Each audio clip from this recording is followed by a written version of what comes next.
everyone, welcome back to the channel. So I haven't done any new reviews in quite a while because I buy everything that I review. And today I have a treat for myself and hopefully for some of you. And I did do a video that's got a lot of feedback, and I thank you all for your input about the Epiphone. And no, is it generally a good idea to buy instruments online? Not necessarily. Especially acoustic instruments. It's not the best idea to buy instruments online. But for those of us that do, here's an idea of what you can expect. So this is purchased from American Music Supply. I'm opening it up right now. And I'm really excited. I've wanted one of these for a very, very long time. And only recently am I able to, one, afford it, and two, to get a decent interest rate on it. So, as per usual, it's a box in a box. Let's see if I can...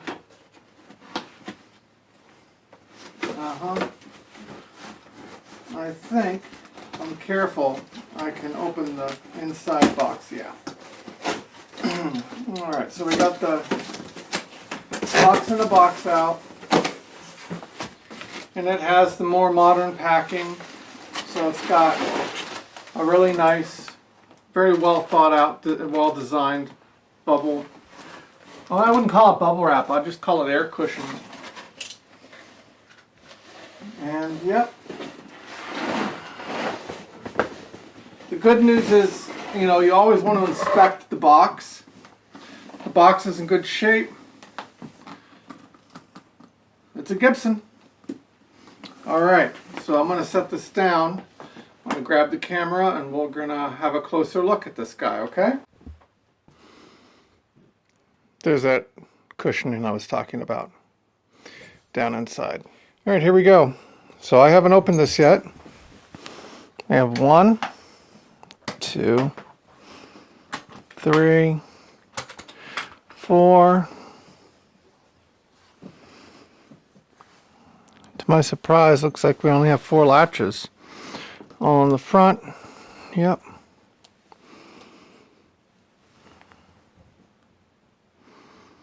There it is.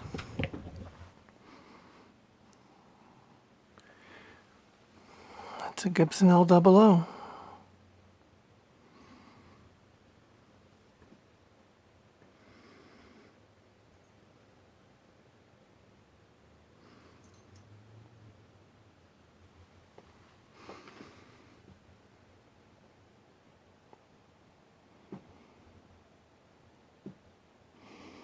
I got the normal imperfections.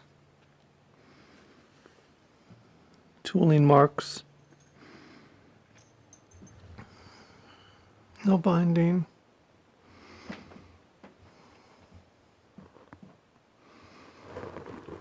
Still got the plastic covering. I chose to go with the Gibson L-00 standard because I like the Gibson logo inlaid.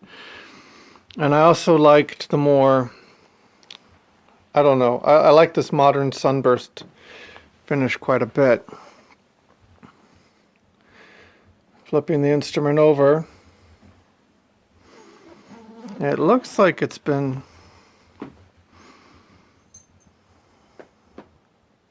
that could be from the factory.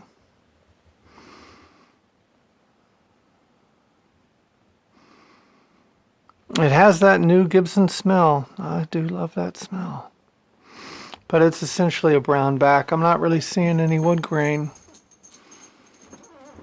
I do see, you can catch that in the light. I don't know if that's moisture. It's got imperfections. It's not a perfect guitar. Mahogany neck.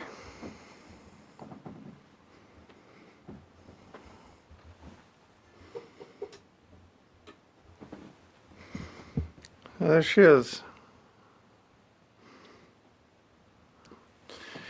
My new Gibson L-00. And I think she looks great. Let's sight down the neck. The action looks pretty damn good.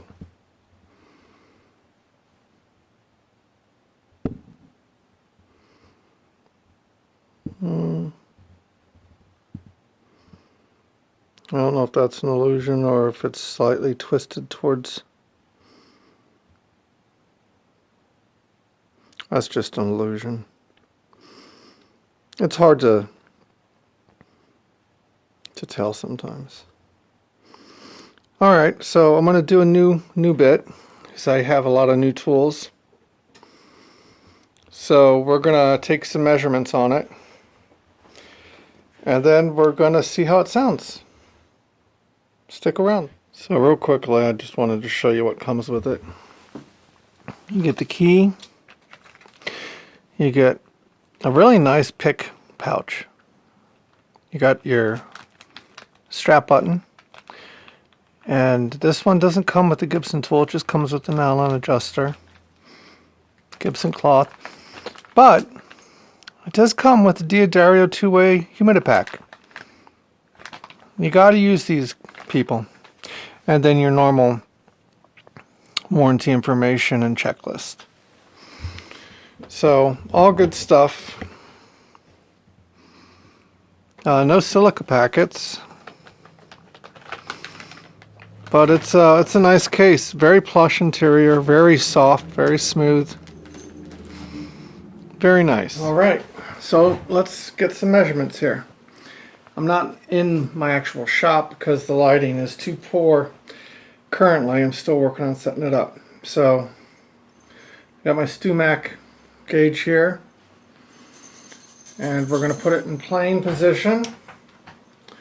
I'm going to fret it at the first fret. And that is 0.06 at the 12th fret on the low E. Wow. And 0.03 at the 12th fret on the high E. You know what? This is actually closer to 0.05. No, it's between 0.05 and 0.06 on the low E. Maybe 0.055. But absolutely on the high E here, it is 0.03. So that's really great. I mean, now these are factory strings. I don't know what they are. I don't know. I haven't stretched them. I don't know if Gibson still ships with Gibson strings or if they're using something else these days. I haven't checked the electronics yet, so we'll have to do that. But the little bit of bracing that I can see on the inside looks very tidy, very clean, very nice. So let's see what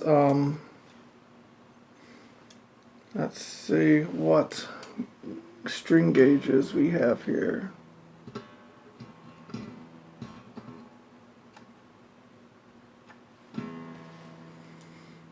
There we go.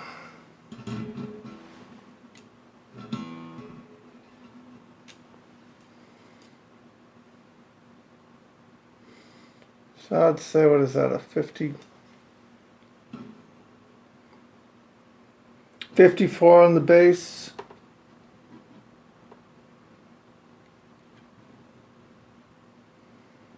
And a 13 on the top.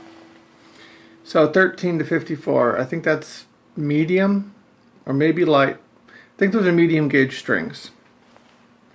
So I know you guys love all that troggly stuff. So I'm going to put it back. Here we go. So the nut width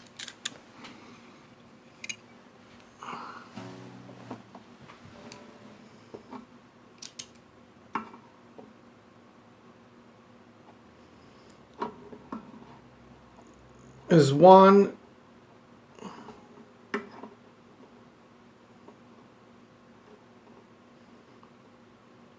1 45/64. The string spacing is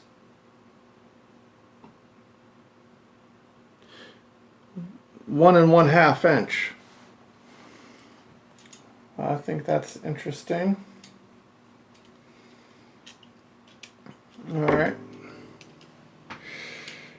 So let's see here. I'm still learning. All right, here we go in inches. So the first fret neck depth is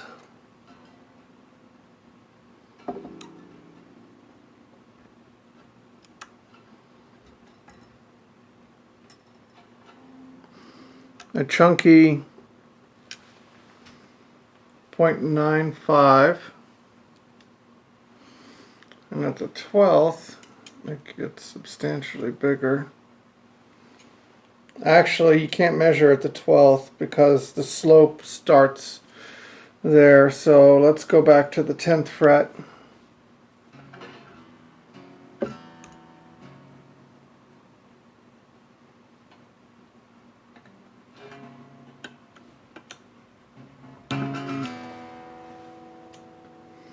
Not much bigger. Okay, taking the string thickness into account, I would say it's 1.03. Not too bad. I know that's not as exact as some of you might like, but like I said, it's a learning curve. In the comments, if you have a better, I mean, yeah, I should have taken those measurements with the strings off. The bridge is in good shape. I mean, the action is fantastic.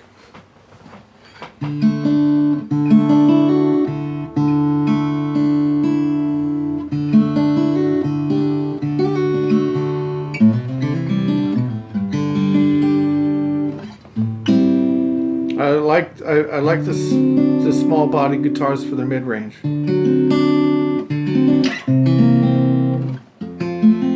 It might sound a little weird because there's an overhead fan on. That was with fingers. Now I'm using a blue chip CT55. I use it for acoustic guitar and mandolin.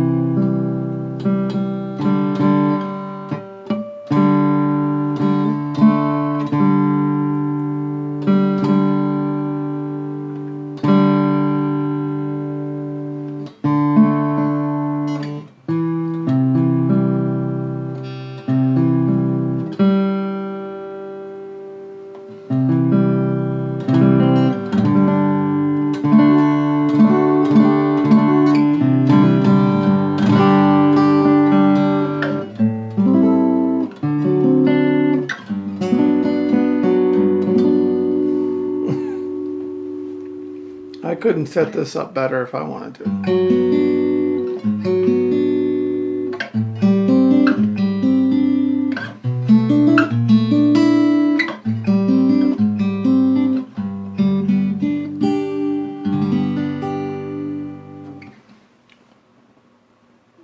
Bravo, Gibson. I'm a Gibson fan, yeah. You guys probably know that. And I don't hate Epiphones. I own a couple of them. You just gotta, well, you know what? I would say both companies have their good and their bad. But I'm really impressed with this. Usually when I buy guitars online, I have to do some level of setup work. Even with the Taylor 214 Deluxe that I bought, it needed quite a bit of work. The nut slots needed to be redone, and the bridge needed to be lowered slightly. But once I got all that squared away, I mean, it became my gigging guitar. But, you know, when I gig, I have an amp, and I play mandolin and a violin.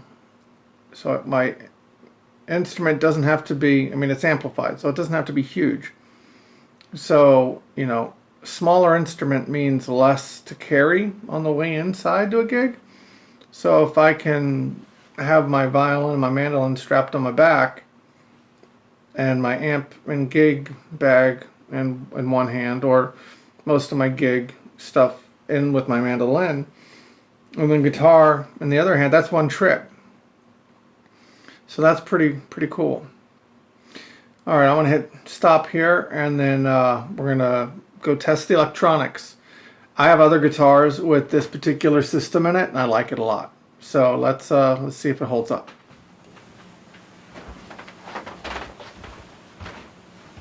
All right, I'm back. Got the strap button installed.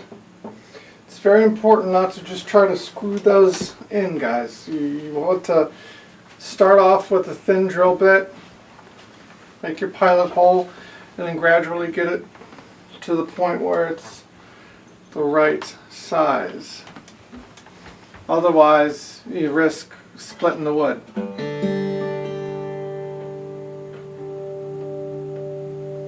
So this is with the volume all the way up. Back it off. Oh, and here's, that's with the tone in the center. Now, if I understand it correctly, it's a blend.